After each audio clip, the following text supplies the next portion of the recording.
죽일지니라. 어떻게 해야 되냐고요? 죄를 졌으면 뭐를 받아야 된다고요? 벌을 받아야 됩니다. 죄를 졌는데 벌 받는 것은 나쁜 것이 아니라 하나님의 축복인 것을 믿습니다. 그래야 사회가 깨끗해지고 정화돼요. 죄를 졌는데도 벌을 안 받으면 그 사회는 썩고 문드러지고 망하게 되는 것입니다. 제가 김대중 자서전 두꺼운 거 2권을 사서 쭉 읽다 보니까 김대중 그 대통령이 그 전두환에게 잡혀가지고 억울하게 내란 음모죄로 법정에 섰는데 판사가 시옷 발음을 이러는데 그 입술이 시옷으로 들리는 순간 다리에 힘이 쭉 빠져가지고 너무 무섭고 떨렸다는 거예요. 자기는 죽을 각오를 했다는 거예요. 광주 시민들이 정말 5.16 그 혁명을 일으키면서 싸웠던 그 죽음 앞에 참 나도 죽을 각오를 했는데도 불구하고 벌을 받는다, 죽는다 생각하니까 다리가 덜덜 떨렸대요. 그리고 그 현해탄에 배에 이렇게 빠졌을 때 이제 이렇게 두건을 씌우고 이제 배에 끌려가가지고 뚜껑을 열고 바다에다 넣으려오는데 그 죽음 앞에서 그렇게 기도를 했대요. 예수님 살려주세요.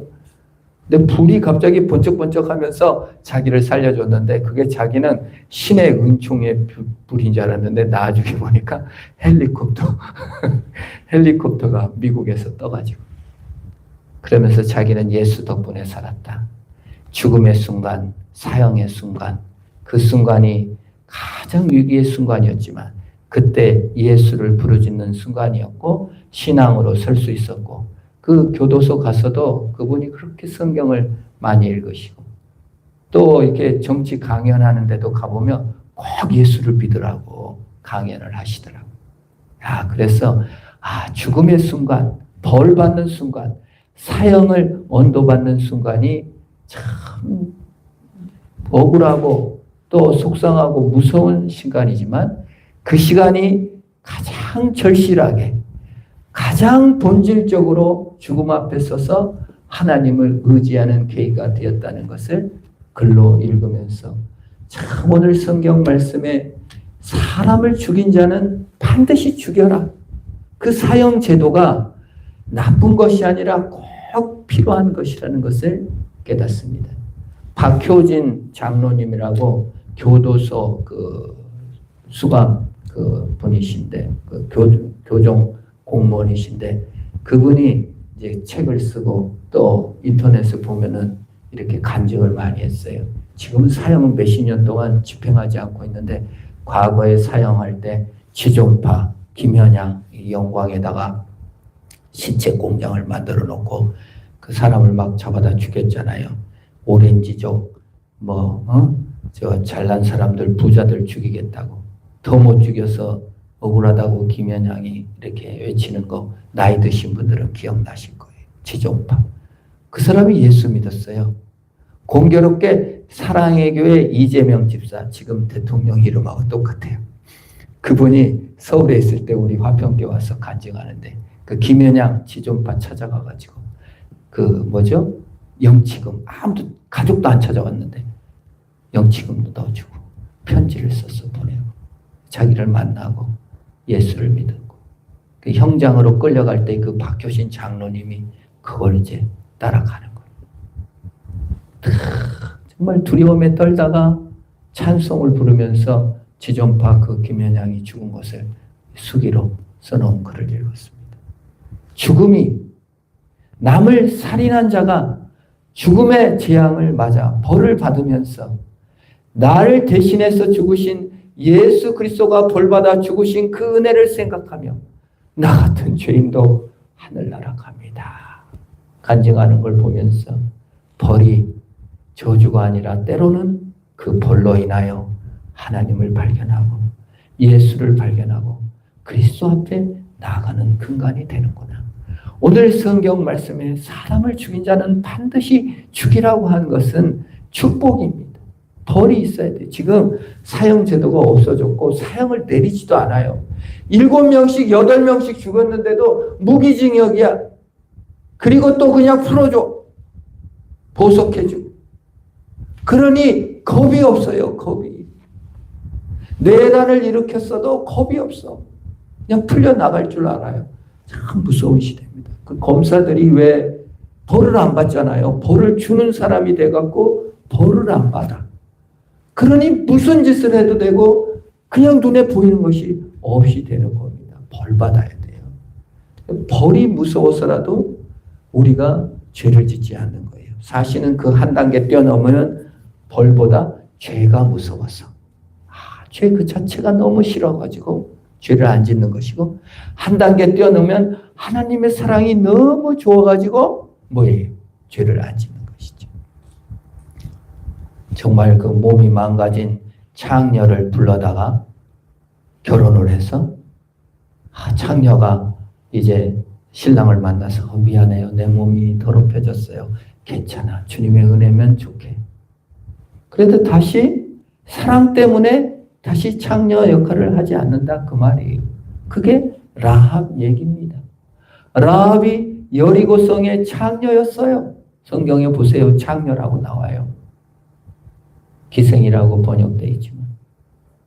근데 살몬을 만나서 결혼해갖고 예수 그리스도의 족보에 올랐어요. 왜 죄를 벗어나요? 벌 받을까 무서워서가 아니라 죄 그 자체가 싫어서. 그리고 사랑 때문에 죄에 떠나는 그 본문인 것이에요. 우리가 벌을 두려워하거나 고난을 두려워하는 것이 아니라 그 자체, 죄 자체를 싫어하고 예수 그리스도의 자체를 사랑하는 자로 나가야 될 줄로 믿습니다. 그 다음 13절이에요. 오늘 아주 여러분들에게 많이 생각해 볼 성경 본문입니다. 우리 13절 한번 읽어볼까요? 만일 사람이 고의적으로 한 것이 아니라 나 하나님이 사람을 그 손에 넘긴 것이면 내가 그를 위하여 한 곳을 정하리니 그 사람이 그리로 도망할 것이며. 오늘 설교의 핵심 구절을 뽑는다면 13절일 거예요. 과실치사. 실수로 사람을 죽였어요. 그러면 우리는 1차적으로 너가 왜 사람을 죽였냐? 아무리 실수해도 너무했지 않았느냐? 왜 운전을 그딴 식으로 해서 사람을 이렇게 치었느냐? 왜 그런 실수를 했냐? 그 사람 탓을 할 거예요. 그 사람 잘못이에요. 그 사람이 실수한 거예요. 그 사람의 과실이에요. 그런데 오늘 너무 고의적으로 한 것이 아니라 실수했다. 이렇게 써야 되잖아요. 근데 뭐라고 말해요? 성경이 아주 희한하고도 독특한 성경의 개념이 오늘 나와요. 성경 전체 개념이라고 해도 과언이 아니에요. 그 부분이 뭐예요? 나 하나님이 사람을 그 손에 넘긴 것이면 이라고 말해요. 분명히 그 사람이 실수했어요. 그 사람이 과실치사예요. 그가 잘못했어요. 실수했어요. 그런데 성경이 뭐라고 말합니까? 나 하나님이 사람을 그의 손에 넘긴 것이다. 무서운 말이죠. 그러면은 실수했어도 하나님 탓하고 내가 실수해서 사람 죽이고도 아이고 하나님이 그 손에 넘겼어요 하고 변명하고 나갈 길을 주시는 건가? 그게 아니에요. 하나님이 허락해서 그 일이 일어났다는 것입니다. 우리가 아무리 실수를 안 하려 하고 아무리 잘해보려 해도 실수는 일어나요. 안전벨트를 열심히 매고 안전보장을 열심히 해도 사고가 납니다. 불을 안 날라고 얼마나 애를 써도 불이 나잖아요. 이번에 전산 그거 정보 시스템 불도 불 날까 무서워서 불 날 거 점검하다가 불이 났대. 인간이라는 게 그래요. 원치 않게 불이 나고 실수를 하게 됩니다. 아무리 댕별해도 그렇습니다. 그런데 그 일이 일어난 것이 과실치사로 사람이 죽어간 것이 하나님이 허락했고 하나님이 다스렸다는 것이 참 어려운 거죠. 인간으로서 참 어려운 부분이에요. 미래를 모르기 때문에. 지금 현실이 너무 아프기 때문에 그래요. 로마서 8장 28절은 그래서 여기에 이렇게 설명합니다. 우리 함께 읽어봅니다. 시작. 우리가 알거니와 하나님을 사랑하는 자, 곧 그 뜻대로 부르심을 받은 자들에게는 모든 것이 합력하여 선을 이루느니라. 예. 모든 것. All thing. 영어로. All thing for the good. 그랬더라고요. 모든 일을 더 굿하게 만들어 가신다. 그 말이에요. 과실치사마저도 하나님의 허락하는 가운데 하나님께서 선으로 빚어가시는 과정이다. 그 말이에요. 완성해가는 과정이다. 그 말이에요. 끝난 것이 아니다. 그 말이에요. 끝난 것이. 끝난 게 아니다. 우리의 슬픔을 당했을 때 인생이 끝난 것처럼 느껴져요. 우리는 성공을 못했을 때 인생이 끝났다고 생각해요. 그래서 극단적으로 선택하는 사람들이 있어요. 부도 났을 때 인생이 끝났다. 망했을 때 인생 끝났다. 가정 끝났다. 그래서 진도 나왔죠. 전라도 어느 분이 진도에 부인, 자식 2명 데리고 가가지고 팽목항에서 부인하고 자식들 다 약 먹이고 들어가서 저는 안 먹고 나와가지고 양림동에 가서 치킨인가 친구하고 먹다가 붙잡혔죠. 끝났다고 생각한 거예요. 지가 다 먹으면 어떻게든지 살아남을 길이 있을 텐데 그냥 다 죽여버리고 저 혼자, 저는 무서웠나 봐. 도망쳐왔어요. 이게 인간의 약점이에요. 끝난 걸로 생각해요. 안 끝났어요. 하나님께서 합력해서 선을 이루는 줄 믿으시기를 바랍니다. 안 끝났다고요. 어떤 길이 열릴지 어떻게 합니까? 하나님께서 어떻게 일하실지 어떻게 합니까? 고아로 버려진 사람들이 얼마나 많이 저기를 했습니까? 스티븐 잡스가 어떤 일을 겪었습니까? 대학생이 임신해서 나와가지고 낙태하려다가 겨우 나가지고 어디 스티브 잡스 집안에 그 입양돼가지고 지금 우리가 쓰는 핸드폰이나 모든 게 거기서 나왔잖아요. 일론 머스크 집안은 어떻습니까? 얼마나 아빠가 폭력적이고 아빠하고 만나지도 않을 정도로. 그런데도 합력해서 선을 이루어가는 것을 예수 안 믿는 데서도 일어나는 것입니다. 유다도 그렇습니다. 첫째 아들을 잃었어요. 엘. 둘째 아들을 잃었어요. 오난. 그러니까 어떻게 해요? 아들을 둘을 잃고 나니까 재미가 없는 거예요. 사는 맛이 없어. 그래서 그냥 장녀에게 가고 막 쾌락으로 인생을 달래고 있어요. 그리고 책임을 방기하고 살아요. 그러니까 며느리 다말이 책임을 완수하기 위해서 생명을 이어가기 위해서 유다를 유혹해가지고 그 관계에서 아기가 나요. 얼마나 창피하고 부끄럽고 얼굴을 들고 살 수가 없는 지경이에요. 그런데 야곱이 요셉을 잃고 시몬도 이집트에 붙잡히고 이제 베냐민도 끌고 가야 된다고 하니까 뭐예요? 책임을 방기하고 다 굶어 죽게 생겼는데 양식 사러 안 보내. 그때 유다가 나서서 말합니다. 아버지 이러다 다 죽어요. 나도 책임을 방기하고 가만히 있다가 이런 수치를 당합니다. 그러나 생명을 이어가게 됩니다. 아버지 나도 아들 2명 잃어봤어요. 아버지 마음 압니다. 그러나 가만히 있으면 안 됩니다. 내가 담보하겠습니다. 하고 유다가 설득해서 이스라엘 백성들을 살립니다. 합력해서 선을 이루시고 성숙의 길로 인도하시는 겁니다. 그래서 유다는 예수님의 족보에 있는 것이고 유태인들은 유다의 후손으로 있는 거예요. 합력해서 선을 이루어 가시는 겁니다. 우리는 현재 지금 너무 어렵고 힘들고 어렵고 과실치사와 어려움을 겪지만 하나님께서 합력해서 선을 이루시고 도피처를 마련해 주신다. 그 말이에요.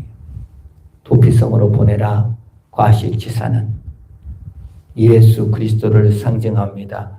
영원한 도피처 예수 그리스도 안에서 생명을 이어가는 책임을 다하는 저와 여러분이 되어야 될 줄 믿습니다. 그래서 예수님께서 마태복음 11장 28절에 수고하고 무거운 짐지자들아 다 내게 오라 내가 너희를 쉬게 하리라. 우리 같이 한번 읽어봅니다. 시작. 수고하고 무거운 짐지자들아 다 내게로 오라 내가 너희를 쉬게 하리라. 여러분 그렇습니다. 피해자가 되고 과실치사를 한 사람에 의해서 폭력과 억울한 일을 당했을 때 가슴은 찢어집니다. 얼마나 힘듭니까? 그럴 때 우리가 도피성으로 가야 됩니다. 예수 그리스도께로 가야 합니다. 사실 우리가 다 살인죄를 짓고 있다고 해도 과언이 아니에요. 나는 피해자다. 아닙니다, 여러분. 뉴스를 보니까 어떤 학생이 1등을 하다가 2등으로 떨어졌어요. 그러니까 그냥 너무 슬퍼가지고 극단적 선택을 한 거예요. 그거 실제로 있었던 일이에요. 그러면 네가 어떻게 마음이 약해가지고 성적 떨어졌다고 죽냐? 그 사람만 탓할 겁니까? 물론 내가 열심히 해서 1등 됐어요. 그러나 경쟁사회에서 1등의 자리를 놓고 이렇게 애써서 간 사람 과연 무죄입니까? 경쟁사회를 만든 그 사회 정치 지도자, 사회 분위기 모든 사람이 무죄입니까? 그럴 수 없죠. 그런 소식을 종종 듣잖아요. 시험 보려다가 준비하다 안 돼가지고 또 그런 극단적 선택한 사람 의외로 많아요. 직장에 잘려가지고 극단적 선택하는 사람들도 정말 많습니다. 대한민국의 이 경쟁사회 그러면 나는 시험 합격해서 나 좋다 이러고 있습니까? 누군가 또 실패와 좌절을 겪고 있잖아요. 그런 면에서 우리는 사실 모두 다 살인죄에 동참하고 있는지도 모릅니다. 아니, 난 살인죄가 아니다 할지라도 닭 먹잖아요. 닭이 죽었어요. 돼지고기 먹잖아요. 삼겹살 먹잖아요. 돼지 죽였어요. 소고기 먹잖아요. 소를 죽이셨잖아요. 누가 죽었으니까 먹죠. 여러분 의사들도 마찬가지입니다. 수술합니다. 누가 세탁해야죠. 간호사가 그 다 정리해지고 세팅해지고 소독해줘야지. 해줘야죠. 다 순서 알려줘야 됩니다. 돈은 의사가 다 갖고 나머지 세탁업자는 조금 주고 그럼 되겠어요? 다 누군가의 도움으로 우리가 여기 서 있는 것이고 사실 우리가 여기 서 있는 것이 누군가의 희생과 살인죄를 면할 수 있다고 말할 수 있겠습니까? 그런 면에서 우리는 모두 다 남을 살인하는 데 일조했는지도 모르는 것입니다. 우리가 자녀들을 몰아세울 때 또 살인을 하고 있는지도 모릅니다. 우리가 남에게 폭언을 퍼부을 때 갑질을 할 때 살인에 동참하고 있는지도 모르는 겁니다. 그런 면에서 우리는 모두 다 가해자이며 피해자인 것입니다. 우리의 도피저 영원한 하나님 보성으로 옮겨가 주의 능력을 의지하며 합력해서 선을 이루어 가시는 하나님의 섭리와 주권으로 살아야 될 줄로 믿는 것입니다. 그게 오늘 말씀의 요지예요. 14절 사람이 한번 같이 읽어볼까요? 시작. 사람이 그 이웃을 고의로 죽였으면 너는 그를 내 제단에서라도 잡아내려 죽일지니라. 무서운 말이죠. 여러분 죄는 반드시 벌을 받아야 돼요. 우리가 예수 믿는다면은 아유 회개하고 용서해 주신다고 하니까 문제를 져도 괜찮아. 그 값비싼 예수 그리스도의 희생을 욕되게 하는 겁니다. 성경에 보면 다윗 왕의 부하 요압이라는 장군이 있었어요. 아주 나쁜 놈입니다. 자기와 경쟁을 겨루는 사람이 나타나면 뒤로 가서 싹 웃으면서 칼로 짝질러 죽여요. 아주 나쁜 놈이에요. 이런 자기가 군대 장관인데 다른 군대 장관을 임명했어요, 다윗이. 그러니까 웃으면서 웃다가 손 악수하고 딱 찔러줘요. 아주 나쁜 사람인데 끝까지 살아남아요. 다윗이 못 쫓아내요. 그런데 내란을 일으켰어요. 반란을 일으켰어요. 반역을 일으킨 거죠. 아도니아를 왕으로 세우려다가 솔로몬 왕이 이제 죽이려 하니까 도망갑니다. 그래서 성전에 들어가갖고 제단 뿔을 잡아요. 제단이 이렇게 사각형으로 되어 있는데 우리 적사, 그 생선 구울 때 적사처럼 밑에가 뚫려 있습니다. 거기다가 이제 소를 제사를 드리고 거기다 놓고 소를 태워서 하나님께 드리는 것이 제단이에요. 양쪽 끝에 뿔이 이렇게 4개가 있습니다. 그래서 죄를 졌을 때 거기 달려가갖고 그 뿔을 잡으면 용서를 받는 거예요. 그런데 솔로몬 왕이 아브넬이 그 제단 뿔을 잡고 있는데 끌어내려 죽여. 그래서 분야가 가서 이 요압을 끌어다가 그냥 사형시켜 버립니다. 오늘 성경 말씀대로 고의로 죽였으면 제단 뿔을 잡았어도 벌을 줘라. 살인죄를 졌으면 사형을 받아야 됩니다. 그게 정의입니다. 그게 은혜입니다.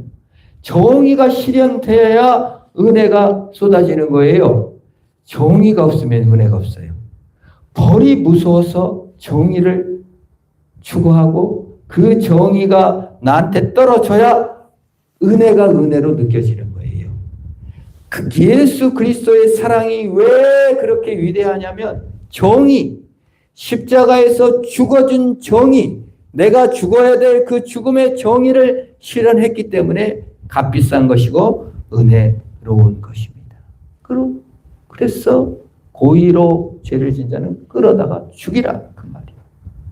정의를 실현해야 은혜가 쏟아지는 거예요. 정의가 없으면요 세계가 혼탁해져요. 정의로운 나라가 은혜로운 나라가 되는 거예요. 정의가 없으면은 혼탁해요. 그래서 내란을 일으켰는데 다 용서해 준다. 그냥 막 다 풀어줘 버려요. 그럼 또 일으키죠. 무서운 겁니다. 깡패들만 득실거리잖아요. 온 세계가 정의가 없어요. 미국이 깡패가 돼가지고 우리나라 보고 3,500억 불 하나로 486조인가 거기다가 또 1,000억을 더 내, 2,000억을 더 내.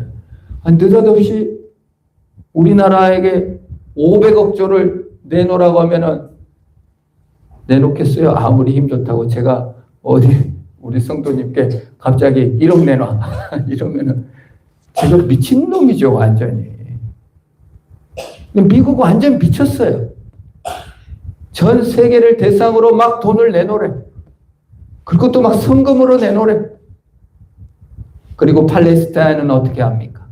이스라엘을 보호하면서 그렇게 이스라엘은 막 가자지구 팔레스타인들을 그렇게 죽여가는데도 우리나라도 말도 못해요. 팔레스타인을 인정을 못해요. 미국 눈치 보더라고요. 정의가 어디 있습니까? 살아남는 것만이 정의고 이득만이 정의인 이 험한 세상에서 우리가 정의를 실현하기가 참 힘들다. 평화를 실현하기가 너무너무 힘들다. 그 말입니다. 우리가 어디 막 가서 미국기 듣는 거 정말 부끄러운 일입니다. 미국은 기독교 국가가 아니에요. 잔인한 깡패 국가예요. 정의가 없습니다. 미국은. 그들은 아메리칸 원주민들을 그 처음에 영국에서 이주 갔을 때 옥수수 심는 법, 칠면조, 굶어 죽을 걸 그들을 다 먹여주고 농작물 가르쳐준 사람들이 아메리카 원주민들인데 그들을 갖다가 싹 초토화 거의 씨를 말리듯이 다 죽여버려요. 그 평화협정까지 맺어가지고 살려주기로 해놓고 뒤통수 치고 또 죽였어요. 무서운 사람들이에요. 그리고 기독교 국가 하나님이 복 주셔서 잘 됐다. 부끄럽습니다. 정말 예수 믿는 사람으로서 저는 미국이 너무 부끄러워요. 그 많은 학살을 한 미국이 너무 부끄러워요. 예수 그리스도께서 언제 그러셨어요?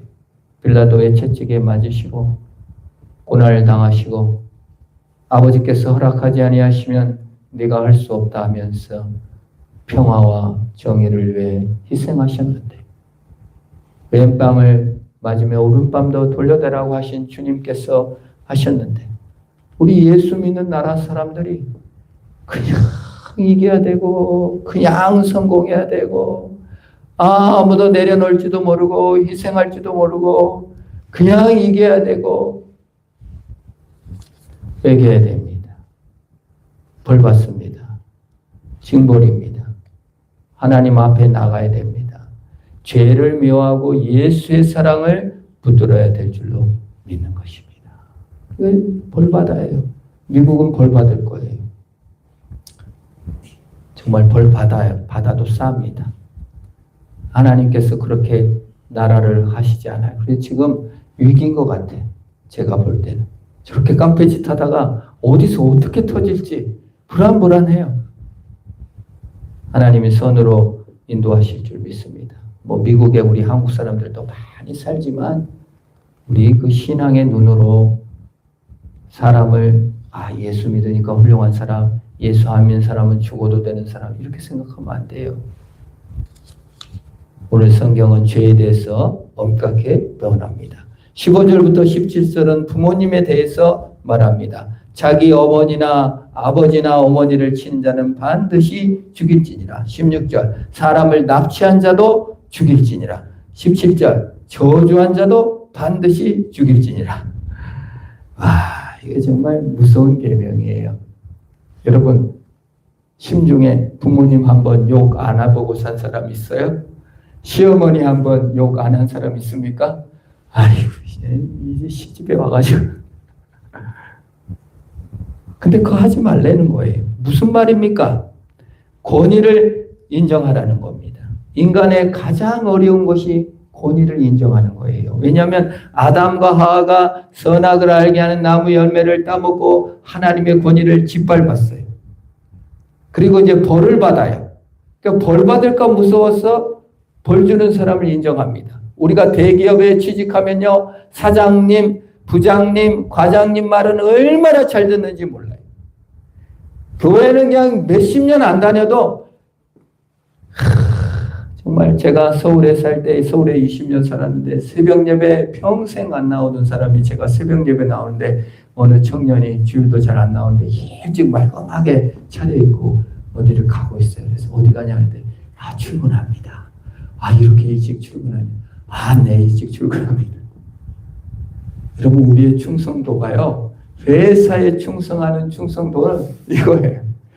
평생 교회 안 나가는 사람도 회사는 줄기차게 잘 나가요. 새벽에 나오려면 새벽에 나가고 3시에 나가려면 3시에 나가고 야근하라면 야근 다 하더라고요. 그 대기업이었거든요. 그래서 인간이라는 것이 참 그렇구나. 참 나에게 이득을 주고 나에게 벌을 주고 나에게 이런 사람은 무서워합니다. 그러나 진짜 하나님이기 때문에 하나님을 존중하는가. 부모를 갖다가 거래적으로 수단으로 해서 나한테 잘해줬으니까 나한테 상처 줬으니까 이런 거래가 아닌 그냥 부모 자체로서 사랑할 수 있는 저와 여러분 되기를 축원합니다. 그게 성경의 말씀이에요. 너희 시어머니, 너의 남편, 너의 부인, 너의 자식을 제발 거래로 생각하지 말아라. 너의 하나님 이득으로 생각하지 말아라. 하나님 그 자체이기 때문에 사랑해라. 너희 부모를 그냥 부모이기 때문에 존중하라. 그 말입니다. 거래와 이득과 소래 이런 걸로 너무 이 땅이 오염되고 점철돼 있어요. 그래서 이득이 안 되면은 어떤 것도 행하지 않아요. 국가 간에도 너무 잔인하고 너무 무서운 시대가 되어 있는 것입니다. 우리는 거기서 벗어나야 돼요. 벌보다는 죄를 무서워하고 죄보다는 하나님 사랑이 좋아서 그 길을 가야 하는 것입니다. 우리 하나님께서 그걸 오늘 성경에서 말씀해 주고 있는 거예요. 마태복음에서는 이런 말합니다. 눈은 눈으로 이는 이로 하였다는 것을 너희가 들었으나 나는 너에게 이르노니 악한 자를 대적하지 말라. 누가 누구든지 내 오른뺨을 치거든 왼뺨도 돌려대라. 여러분 이렇게 손을 오른손잡이잖아요. 여러분 상대방 뺨을 때려보십시오. 어디가 맞아요? 왼뺨을 맞습니까? 오른뺨을 맞을까요? 예? 뺨을 맞습니다. 실험 안 해봐도 돼요. 오른손으로 상대방 뺨을 때리면 어느 뺨을 맞는다고요? 왼뺨을 맞아요. 이스라엘도 오른손 안 써요. 왼손 안 써요. 왼손은 이슬람, 전부 다 동양은 이슬람 세계는 왼손은 똥 닦는 손이에요. 그래서 악수도 왼손으로 절대 안 해요. 그리고 우리도 밥 먹을 때 이거를 오른손이라 안 하고 바른 손이라 그래. 오른손이 바른 손이에요? 아니잖아요. 근데 동양은 그래요. 그래서 오른손으로 뺨을 때리면 왼뺨을 맞는데 성경에 오른뺨을 맞으면 왼뺨을 돌려달라는 거예요. 때릴 때 어떻게 때려야 돼요? 손등으로 이렇게 돌려서 때려요. 이렇게 때려야만 오른뺨이 맞습니다. 근데 그거를 왼뺨도 돌려대라. 그 말입니다. 그래서 죄보다는 벌보다는 죄를 무서워하시고 죄보다는 하나님 자체를 사랑해야 되고 그 한 단계 더 나아가 용서의 정신으로 하나님의 사랑을 입어 이웃을 용서하는 데까지 나아가라고 우리에게 말씀해 주시는 것입니다. 우리 공동체 안에 정의가 있습니까? 평화가 있습니까? 우리 가정 안에 내 남편한테 꽁 하고 삐져가지고 내 부인에게 꽁 하고 삐져가지고 정의를 말해주지 않고 자기 정의를 말하지 않는다는 건 뭐예요? 자기 중심. 내가 뭐가 이렇게 섭섭했어. 그것이 나에게 너무 상처가 됐어. 미안합니다. 용서해줘야지. 내면의 용서, 신비를 경험해야 됩니다. 그걸 푸셔야 돼요. 그게 십자가 정신이고 그게 죄와 벌에 대한 이해입니다. 우리 공동체 안에 그래야 됩니다. 눈 부르고 있다가 뭐가 좀 안 됐다 그러면 고소해야 하는 그런 정도의 삶을 살지 말아야 한다는 겁니다. 부모님과의 관계, 이웃과의 관계 속에서 복음과 은혜를 경험하고 있는 것. 거래적인 마음 내려놓으시라는 뜻이에요. 아버지가 나한테 어떻게 했는데 내려놓으라는 겁니다. 상처 입은 이웃에 대하여 회복의 손길을 내밀라는 거예요. 우리는 은연중에 누군가의 걸림이 될 수 있는 것이고 살인에 동참하는 경우가 있는 것입니다. 나만 피해자인가? 아닙니다. 은연중에 가해를 하고 있을 수도 있는 것입니다. 나만 억울한가? 나의 행동이 또 그 사람의 아픔을 가중시켰을 수도 있는 것입니다. 은혜의 기회에 손 내밀 기회에 손을 내밀어야 하는 것입니다. 그래서 벌보다는 죄요. 죄보다는 하나님 그 자체요. 그리고 용서요. 믿음으로 나가게 되는 저와 여러분 되기를 축원합니다. 기도하겠습니다. 하나님 아버지 감사합니다. 나의 죄를 용서하신 예수 그리스도, 영원한 도피성이 되신 예수님께 피합니다. 때로는 피해자가 되었고 때로는 가해자가 되었고 때로는 살인자도 되었던 나를 주님 용서하여 주시옵소서. 주님의 심판 앞에 자랑할 것이 없는 자입니다. 사형대 앞에 선 사형수만 죄인이 아니라 내가 죄인인 것을 고백합니다. 주님 복음의 은혜를 회복하게 하여 주시옵시고 예수님을 예수님 자체로 사랑하게 하소서. 우리가 섬기는 부모님이나 우리와 함께 사는 배우자나 우리와 자녀들, 우리의 이웃들에게 용서를, 사랑을, 정의를, 평화를 심을 수 있도록 복을 내려주시고 은혜를 베풀어 주신 주님처럼 손 내밀 때 손을 내밀 수 있는 믿음과 용기를 더하여 주옵소서.